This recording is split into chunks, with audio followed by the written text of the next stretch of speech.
In this video, we're going to go over replacing your controller for your VeeGo 750.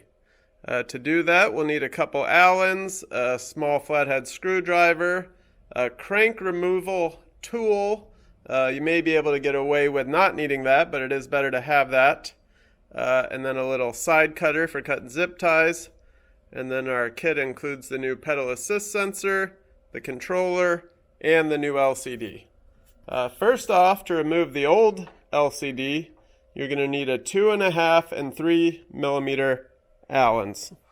So the 3 millimeter will go to these bolts here for the old LCD. Actually, is that a 2.5? Okay, this one is a 2.5. The new one's 3. So you're going to use a 2.5 for both sides of the LCD. And then if you flip the buttons forward, that will be 2.5. The new one, you're going to use the 3 millimeter for the LCD and the buttons. So we'll just assume I did that. And then next will be the 4 millimeter Allen. So for the 4 millimeter, I've already kind of started. You're going to remove this one, the top left one, and then the lower right one you can just loosen a little. That way, after you remove the top left one, let's see here, it'll just rotate down. That's good enough. Then we can start to pull the controller out a little bit. Then if you go to the other side, using our same 4 millimeter, you can remove this one and this one. You shouldn't have to touch the others. Usually that's enough to kind of pry it forward to get the cable out. Cut the zip tie here with your side cutters, and then just pull the motor cable apart. If you can. There you go. So now that's apart. And then you can see if you just pull this forward and then stick it through the hole, you can push that through. So then if we go back around to our controller, you can see we have our, our tail light connector, our pedal assist connector, our main harness connector, and our battery connector. So those you just unplug. The only other thing we have to do now is remove the crank. So this is our 8 millimeter Allen.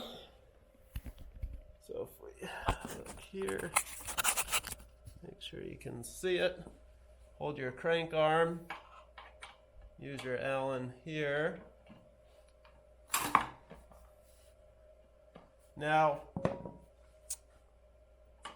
the issue is it is a press fit, so once you remove the bolt, the crank does not come off because you have aluminum pressed onto steel.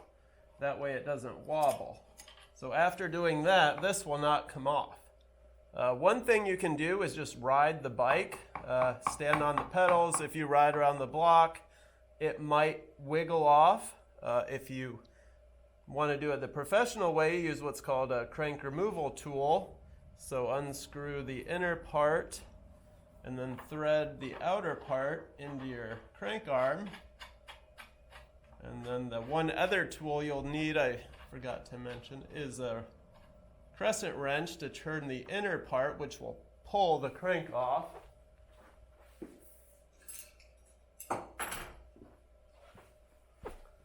Take our crescent wrench, and that will pry it off. Then we just remove this. We have our little flathead. Stick it back here. Just pry it off in a couple spots. That will just pull straight out. Make sure we disconnect the cable first.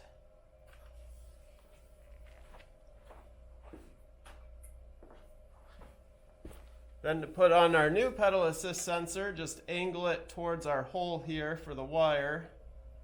And just push it straight in.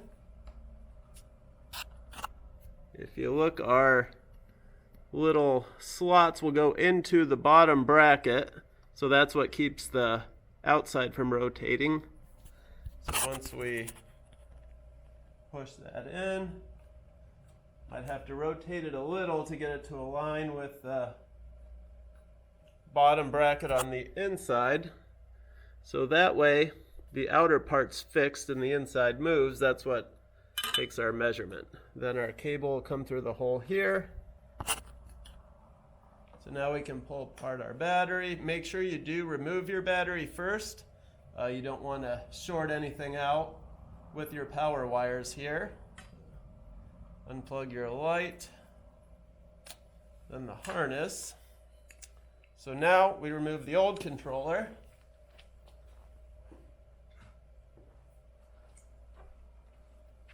Now we're going to put the new controller in like this, push our new motor cable out towards the motor. Usually it's a good idea to try to get these cables out of the way a little bit. And then we got our light cable.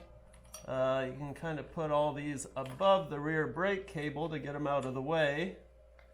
And then put your controller in the bottom part of the hole there. And then take our motor cable, push it through our hole first, and take our other cables, pull them up out of the way, slide it underneath the brake cable, and pull some of these little wires out. Then we're going to want to pull on the motor cable forward a little bit so it's got some slack to connect. Then we can take these guys, let's see, battery, connect that, push it back in there. Sometimes it's a good idea right now to connect your motor and then tighten the other side just so we know that's done. We're not pinching any wires. We can just look at that again when we're done. Connect our rear tail light. And then these we can you might want to look at the routing, make sure you're not crossing over stuff so you got a little more room for the wires. And then just kind of push them out of the way there. And we got our pedal assist sensor here. Plug that in.